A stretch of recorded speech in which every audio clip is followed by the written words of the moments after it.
Good morning students. मैं चंद्रकांता आज आपको कक्षा 12वीं से पाठ नंबर 1 और पुस्तक का नाम है आरोह। आरोह का पाठ नंबर 1 दिन जल्दी जल्दी ढलता है और इसके कवि हैं हरिवंश राय बच्चन। तो उस कविता के बारे में आपको मैं समझा रही हूँ। तो आपको पहले तो पुस्तक का नाम है आरोह और आपकी दूसरी पुस्तक है वितान। तो सबसे पहले तो आरोह का मतलब आपको पता होना चाहिए। आरोह का क्या मतलब है और वितान का क्या अर्थ है, यानी इन दोनों का अर्थ पता होना चाहिए। आरोह होता है, आप जब छोटी क्लास में पढ़ते थे तो आपको मैथ में आता था कि आरोह और अवरोह दो में आपको अंक लिखने हैं। आरोह होता है बढ़ते क्रम में लिखना, अवरोह होता है घटते क्रम में लिखना। अब मान लो 5 है, 5 का घटते क्रम में जाएंगे 4 3 2 1 हो जाएगा और बढ़ते क्रम में 6 7 8 9 आगे बढ़ना है। तो आरोह बढ़ते क्रम में। और वितान दूसरी पुस्तक आपकी है वितान। और वितान का अर्थ क्या है, यानी ये वितान पुस्तक है। वितान का अर्थ होता है खिड़की। ये खिड़की और दरवाजे घरों में जो होते हैं, तो वितान का अर्थ है खिड़की। तो दोनों पुस्तकों के जो नाम हैं उनके अर्थ आपको पता चल गए। अब किसी भी कवि की यदि हम कविता पढ़ते हैं तो सबसे पहले उनके जीवन परिचय के बारे में थोड़ा बहुत जानकारी प्राप्त करना आवश्यक होता है। तभी हम उनकी कविताओं के यानी उनके मन के भावों को हम समझ सकते हैं। कोई भी कवि जब कविता की रचना करता है तो वो अपनी कल्पनाओं के आधार पर लिखता है और कई बार वो कल्पना करता है और उसके मन में जो बातें होती हैं या उसके साथ जो घटनाएं घटित होती हैं और वो जो दुखों को झेलते हैं या कभी कुछ भी ऐसा उनके जीवन में हो जाता है तो उसकी कल्पना करके वो कविताओं की रचना करते हैं।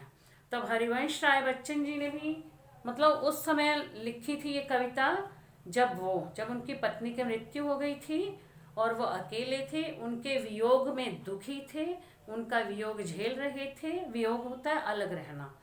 तो तब उन्होंने ये कविता लिखी थी। सबसे पहले तो कवि का जन्म कब हुआ था? 18 जनवरी 1907 में उत्तर प्रदेश के इलाहाबाद में हुआ था। फिर इनका विवाह 19 वर्ष की आयु में हुआ था। इनकी पत्नी का नाम श्यामा था। अब इनकी कोई आयु ज़्यादा नहीं थी, 19 वर्ष की उम्र में इनकी शादी हो गई थी। तो श्यामा के साथ शादी हुई थी, लेकिन 1936 में श्यामा जो इनकी पत्नी थी उसकी मृत्यु हो गई थी। अब वो जो है अकेले थे, उसके वियोग में दुखी थे।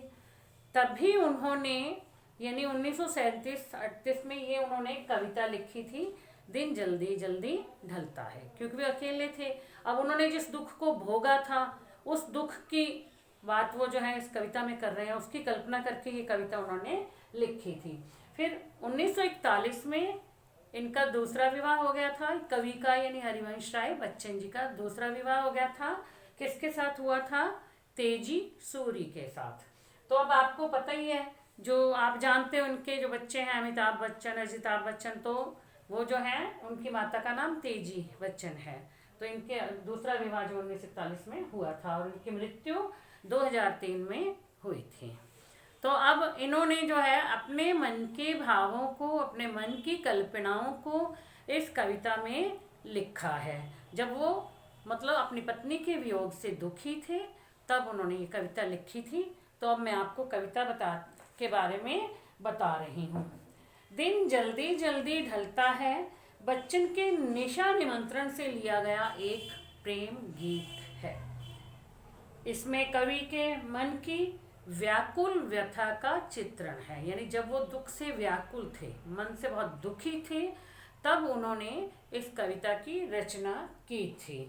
कवि को घर पहुंचने की जल्दी है। अभी कविता जो है इसका वैसे सारांश बता रही हूँ मैं आपको कि कवि को घर पहुंचने की जल्दी है, कहीं मार्ग में रात न हो जाए।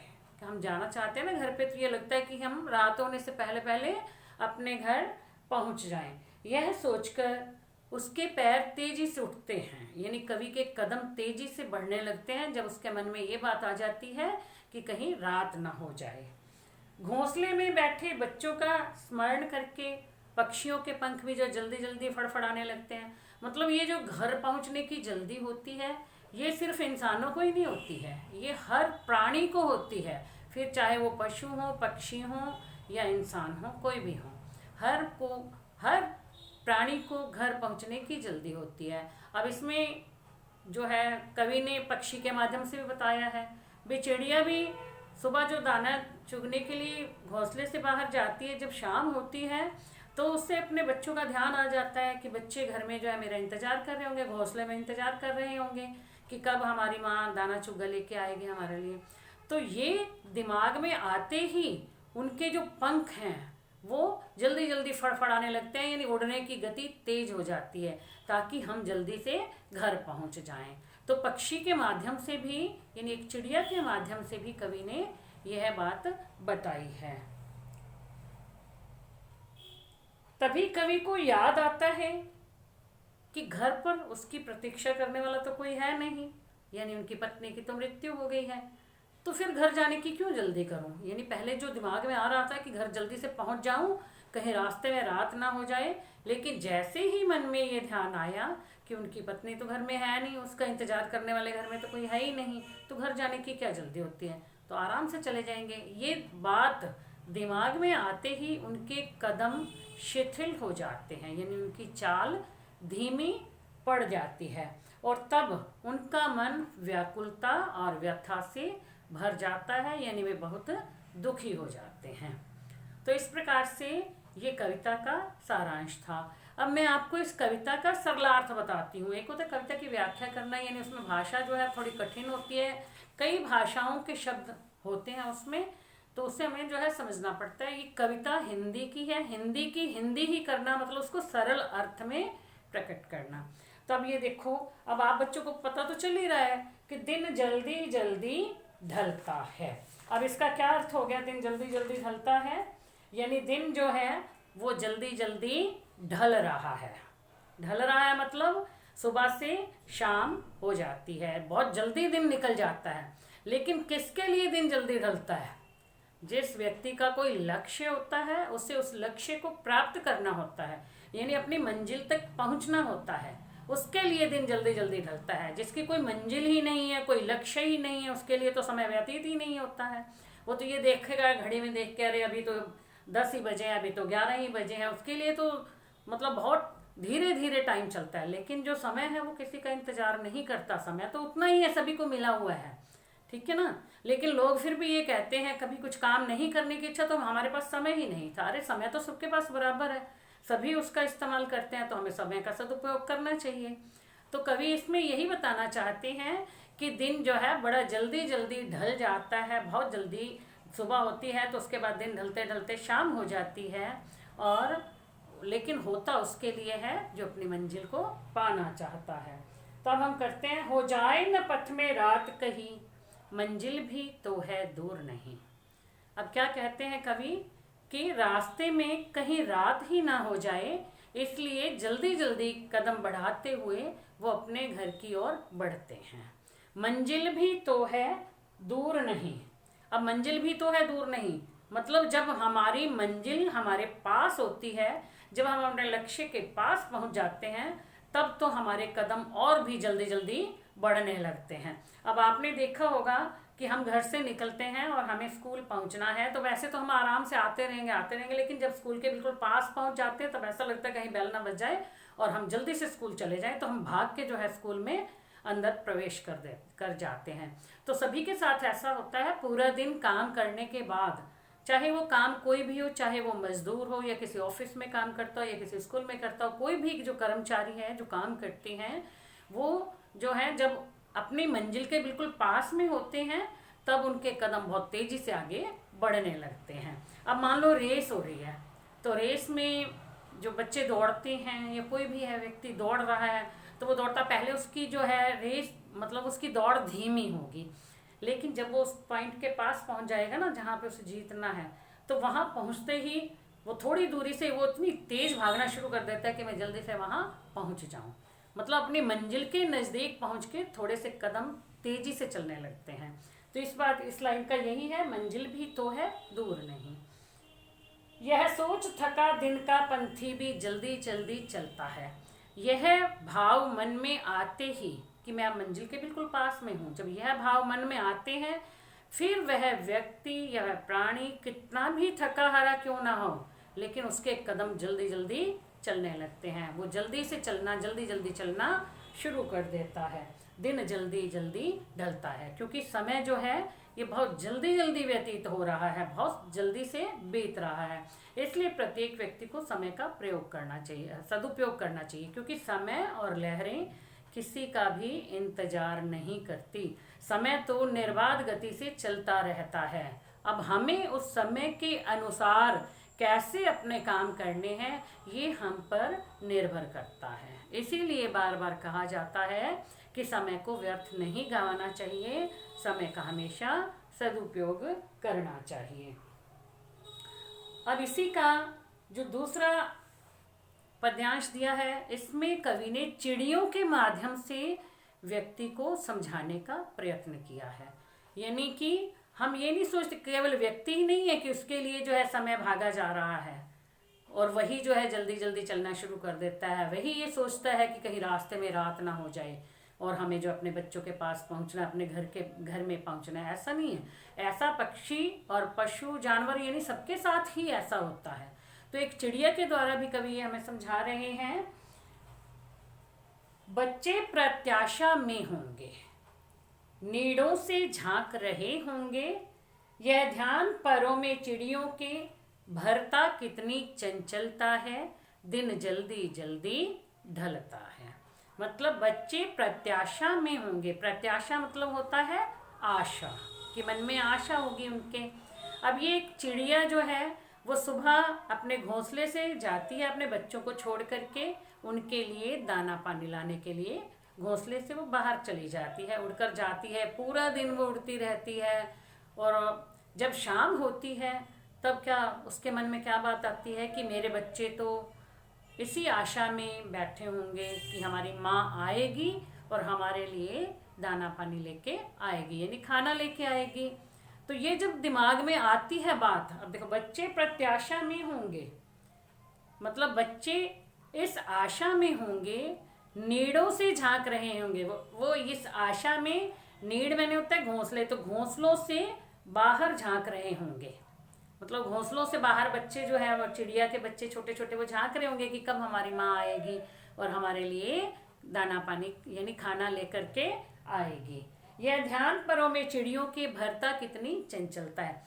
जैसे ही इस बात का ध्यान चिड़िया के मन में आता है, पर मैंने होता है पंख, तो ये ध्यान आते ही उसके पंख तेजी से फड़फड़ाने लगते हैं, यानी उसके पंखों में चंचलता भर जाती है और वो तेजी से फड़फड़ाते हुए घोंसले में अपने बच्चों के पास पहुंच जाती है, ये सोच करके कहीं रात ना हो जाए, क्योंकि दिन जल्दी जल्दी ढलता है। दिन जो है बहुत जल्दी जल्दी ढल रहा है, अर्थात समय बहुत जल्दी से बीत रहा है।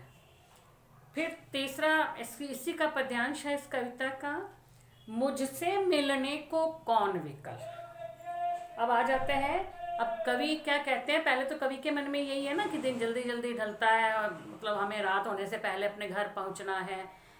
अब चलते चलते उनके मन में ये बात आ रही है, मुझसे मिलने को कौन विकल। जब उनके मन में ये दिमाग आती है कि घर में मुझसे मिलने के लिए कोई बेकरार है ही नहीं, यानी मेरे घर में तो कोई है ही नहीं, मेरी पत्नी की तो मृत्यु हो गई है, मैं तो अकेला हूँ, तो मुझे मेरा इंतजार करने वाला घर में कौन है, मैं हूँ किसके हित चंचल, तो फिर मैं किसके लिए जल्दी करूँ। जब कोई घर में नहीं है तो मैं किसके लिए जल्दी जाऊँ। ठीक है। यह प्रश्न शिथिल करता पद को, पद मैंने होता है पैर, पद यानी पैर हम कहते हैं ना, पग भी होता है जिसे पग बोलते हैं, पैर, पद मैंने पैर। यह प्रश्न शिथिल करता पद को, भरता उर में विवलता है। अब जैसे यह प्रश्न मन में आता है कि घर में मेरा इंतजार करने वाला कोई नहीं है, उससे जो मेरे पैर यानी कि मेरी जो चाल या मेरे कदम जो है वो शिथिल हो जाते हैं, मेरे पैर धीमी चाल चलने लगता हूँ मैं अपने मतलब पैरों से, तो मेरे जो कदम वो शिथिल पड़ जाते हैं, यानी धीमे हो जाते हैं।